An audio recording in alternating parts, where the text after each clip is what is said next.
dadhabanis gungumanis koma arrabnis dadhabe akeekanis kama sinama hubata arga kesana ya Rabbi ka sinama beka arakona marsituika ya Rabbi ka sinama beka jinkana marsituarka kana man tufanni kana madam asni idbis jitti kana mani fanni kangar kanki desi kasrahin namni aramata bisa aramatan numani sinama ubata kisana mabikta wa masini bani simaltu ulfata kamala dabille simarka ikata erkona mantabdi tanjamni titkofta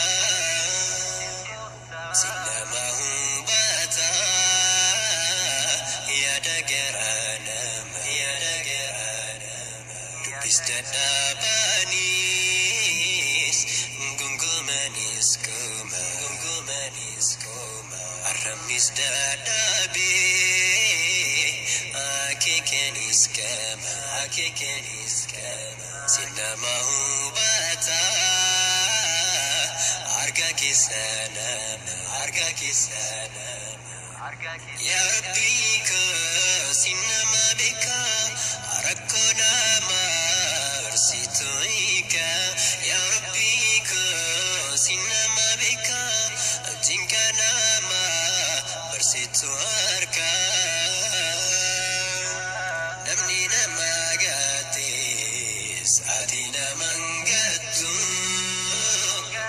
namni nufe jimbu sat naman jibitu kangar kanki desi kamu insalfatu ibadaratini midami namareka buni kalafa darbami atina makasta kufusa kalami osundu patinu atike sargita jinkana mabikta biyutna mafumta sinama hubata ya dageranama dubis dadhabanis gungumanis koma arrabnis dadhabe akeekanis kama sinama hubata arga kesana ya Rabbi ka sinama beka arakona marsituika ya Rabbi ka sinama beka jinkana marsituarka kana man tufanni kana madam asni idbis jitti kana mani fanni kangar kanki Bismillahirrahmanirrahim. Alhamdulillah Rabbil Alamin. Assalatu wassalamu ala Rasulillah sallallahu alaihi wasallam. Assalamualaikum warahmatullahi wabarakatuh. Egan hunda hordoftoota FB kiyya akkasumallee nurri viidiyoon kun isin bira gahe keessanuu baga rabbiin nagahaan jiraachisee naga keessatti yeroo kanaan isin gahe amalleen bakkayyuu bakka hireen jireenyaa isin facaastee argamtanitti illeen akkasumallee biyya keessatti illeen rabbiin isin haa tiksu tikaa fiitiin isin haa jiraachisu. Egaan inshallah kanatti aansinee ergaalee gaggabaabduu muraasa kallattii kanaan wal biraan geenya.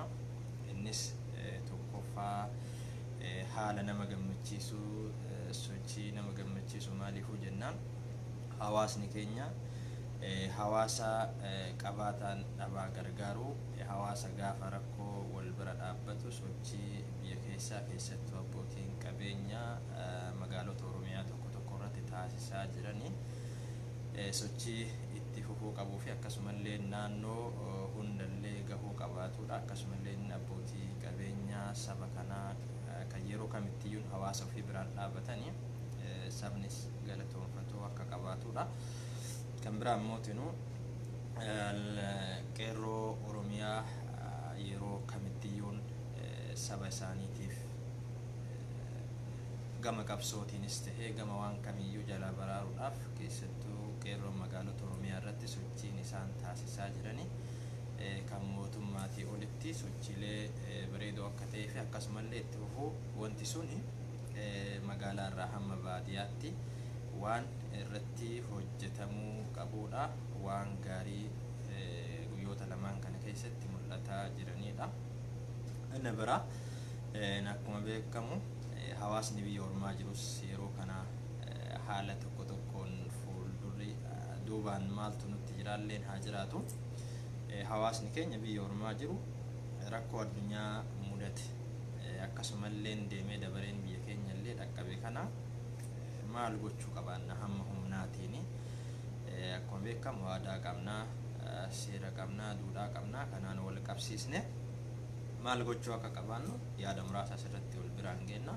Kan biraan mootinuu haala biyya keessa jirru ilaalchisne yaada tokko tokkoof waan deemaa jiru akkasumallee haalli biyya keessa jirru keessumatti wal fakkaataadha. Haalli Eeshiyaa biyyootuma hunda irratti lammiileen biyya ormaa jiran haalli deemaa jiru biyyoota tokko tokko keessatti wanti kun gadi bu'ee biyyoota tokko tokko keessatti ammoo giddu gala haa ta'u malee baay'ee ulfaataadha jechuudha. Kanaaf inshallah qabxiilee hammanaa irraa hin haasofna. Yoo sagaleen isinitti dhagahamaan jiru inshallah sagaleen dhagahamaan jiru jira. Kana keessaa tokkoffaan haqiiqatan abbootiin qabeenyaa rakkoo argamte kana mootummaa olitti hojiin isaan godhaa jiranii hojii boonsaadha. Akkasumallee kan galatoonfamullee qabanidha. Fakkeenyaaf yoo argitanii magaalaa Finfinnee irraa kaasee Adaamaa, Shaashamannee akkasumaan wanti sun ammoo itti fufee hanga magaalota aanaatti illee waan gadi bu'uu qabudha. Qabeenya qabaniin hawaasni kun wanta dhibee kanarraa ittiin ittifamuu qaburraa yoo laaltan abbootiin qabeenyaa baay'ata ramadanii makiinaa ramadanii deemuu irratti raabsuu irratti keessattuu wanti hawaasni gama qulqullinnaatiin ittiin eeggatu qabaaturraa sochiilee bareedaa kanaan alalleen hoteelota qaban keessatti wanti guddaan namni gochuu qabaatu wanti mootummaalleen ulfaatu keessaa tokko nama dhibamaa kana bakka jiru sanatti yeroon durfamee qophaa'ee yeroo tasa wanti sun argameetiin hin jedhe yeroo sanatti bakka sana qubsiisuun iddoon godhatuun kun waan guddaa fi waan murteessaadha. Haa ta'u haalli doktoroota yaachisaa ta'u iddoon murteessaadha. Maaliif jennaaniin wanta kana rabbiin namarraa eegu waan nama tokkorraa ka'utu nama baay'ee galaafata waan ta'eef gadi bahanii qabeenya ofii keessaa hoteela akka jirutti dhimma kanaaf kennanii yoo arginu tokko tokkoon uumaa isaaniiti mana yaalaa achitti goona waan barbaachisu jedhanii hoteela dhuunfaa yeroo godhanitti wallahi waan nama gammachiisu rabbiin barakaa haa godhuu fi ka islaamaallee ka kiristaanaallee hunda isaatiiyyuu jechuudha. Waan gaarii waan isaan irraa eeggamu qabeenyi ka gaafa rakkoo lammii isaa biyya isaan oolchine qabeenya namaaf hin ta'u. Abbootiin qabeenyaa bifuma kanaan waan wal fakkaataa hojjetuu qabaattanii qabeenya qabdan kanaan saba kana bira dhaabbatuu qabdanii, biyya kana bira dhaabbatuu qabdanii, biyya kana cimsuu qabaattanii waan gaariidha, waan akkaan nama gammachiisu wal duraa duubaanii akkuma qabdaniin lammii kana baraaruun dirqama jiru. Maaliif jennaan fakkeenyaaf dhiyoo kana naannoo Hararitti nam tokko shakkamee maal godhama, laabiraatooriin achi dhabamu, laabiraatooriin dhiiga nama sanaa hamma Finfinnee deemee Finfinnee irraa laabiraatooriin sun dhiigni isaa qoratamutti namni sun dhibee sanaan eessa dhaqe. Kun waan nama ajaa'ibuudha. Keessattuu haalli Oromiyaa irraa keessattuu sadarkaa godinaa keessattuu magaalota sabboonummaan beekaman naannoo Oromummaan keessatti jabaatu keessatti waan jiruuf wanta magaalota gammoojjii asiin Baaleerra naannooftee Harar deebitee asiin ollaa qarqararra warra jiran magaalonni aanaa isaanii laabiraatoorii sana qabaatu miti. Kaleessuma namni deessuun hamma rakkattu waan beeknurraayyee Jawaar Muhammad yeroo inni akkasitti gadi bahee iyyuu mootummaan akka isa qeequtti fa'a warri viidiyoo kun deebi'a. Maaliifuu rabbiin nu haa eegu maleeni ummata dandamachuu dandeenyu miti. Maaliif tokkoffaa doktorri gahaan hin jiru. Maaliifuu jennaan Chaayinaa fudhanne, Ispeen yeroo fudhannu, Itaalii yeroo fudhannu, Ameerikaadhuma biyyoota gurguddaan kana yeroo fudhannu, fakkeenyaaf Itaalii yeroo biyyoonni baay'een doktoroota biyya isaanii gumaata erganiifitti Itoophiyaan hadhaa doktora qaban yeroo isaan beeksisanii. Anyway, magaalaa Finfinnee doktora to'atuu danda'u miti. Magaalaa Finfinnee qof doktorri Itoophiyaan qabdu yoo walitti deebisanii wanti kun yoo akka biyyoota biraatti kan baay'atu ta'e iddoo fi mustashfaadhaan isiin qabduu fi doktoroonni isaan qaban biyyattiin teenya qabdu magaalaa takkaaf lama to'atee tajaajiluu kan hin dandeenyedha.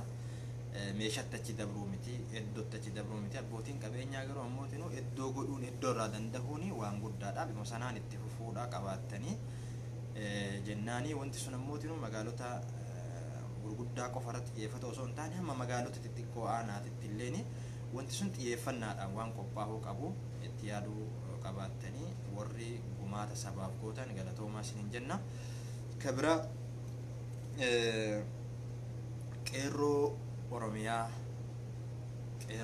Oromiyaatiin hedduu galatoomaa jennaanii. Maaliif jennaaniin mootummaan Itoophiyaa osoo uummata tumaa jedhaniin uummata kana tumsiisaa osoo jedhaniin adda durummaan baatee nama tumuun nama dhiituun mirga namaa sarbuu osoo taate adda durummaan magaalaa miti haga baadiyyaa lukaan deemtee nama dhiitti jechuudha. Garuu ammootinuu saba kana waan argame kanarraa baraaruu keessatti achi buuteeni maal haa jennuuni qeerroon haqiiqatan an Jawaar mataan isaa hamma mootummaa kanatti iyyuu qeerroo labsii takka gadi dabarsee of eeggannoo barbaachisurra waan humna namaatiin ta'uu qabuu fi waan qajeelfama ta'uu qabuun qeerroon Oromiyaa magaalaa irraa hamma baadiyyaatti dhimma kana bifa qindaa'aa ta'een bifa ijaarumsa qabuun bifa wal hubannoof wal dhageettii qabuun waan itti fufuu qabani. Waan magaalaa tokko qofa irratti argisiisanii miti. Maaliif ennaan har'a magaalaa tokko haala nama gammachiisuun iddootti hawaasni keenya itti baay'atu ta'innaa haala qulqullinnaa ta'innaa bahanii wareegamanii ummata afoo itti bahanii waan mul'ataa jiranidha. Waan gaariidha.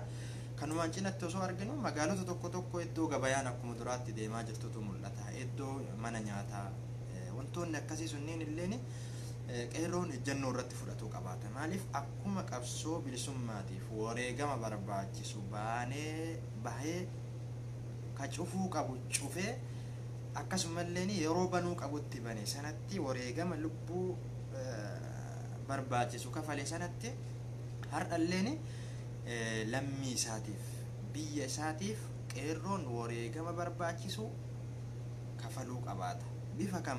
Bifa kamiin tokkoffaa bifa ijaaramaa ta'een uummata kana hamma danda'een manatti tiksu ibsuu irratti akkasumallee iddoo itti wal gahanitti hamma humnaan manatti deebisuutti bifa qindaa'aa ta'een fudhatuu qabaata. Maaliif jennaan yeroo arginu fakkeenyaaf magaalaa Shaashamannee, magaalaa Baalee Roobee, Adaabbaa akkasumallee naannootuma hundarratti wantoota nama gammachiisantu mul'ataa jira. Qeerroon Oromiyaa akkuma duraatti biyyee kaleessalleen akka abbaan qabne akka mootummaallee mootummaa maqaa malee mootummaa haqaa hin qabne waan beektaniif kanaaf ciminaan maaliifuu cimina sinirraa barbaachisuun lammii keessaniif ammalleen wareegama sinirraa barbaachisu kafaluu keessatti bifa qindaa'aadhaan hojjetuu qabaattanii akkasumallee guyyaa dheengaddaa galgala irraa kaasee kaleessa hamma har'aatti sochiin isin magaalota keessatti fudhataa jirtanii sochii barbaachisaa sochii bareedaa bifa sanitti qindooftanii hawaasni mana isaatti kabaadiyaa gara magaalaa kan seennetti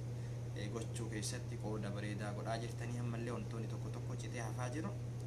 Iddoo mana nyaataa, iddoo mana dhugaatii dhumti xiqqaa irratti hawaasni keenya hamma danda'een maaliifuu jennaan hawaasni keenya rabbitu nu eegaa tawakkaltu alallaahi waan akkasii sirriidha kun rabbitu nama eegaa rabbitti tawakkalaata seenuun dirqama rabbumatu nama eegaa haa ta'u namni keenya akkuma nama waan gaariillee dalagee rabbi biraallee qabuutti akkuma nama ibaadaa gaariin ibaadaa malee takka kiirii malee sharrii hin dalaginitti illeen yeroo tokko tokko yoo of laalu sirriidha miti. Bifa kanaaf wanti kun waan ulfaataadha. Har'aa mootummaan kun akka wanti kun argameeni mootummaan ejjennoo har'a fudhate kana ejjennoo har'a Itoophiyaa keessatti fudhate kana wanti kun akka gaafa biyya Chaayinaatti biyyoota Awurooppaa gurguddaa kanatti gahan osoo fudhatee har'a hin seenu wanti hundi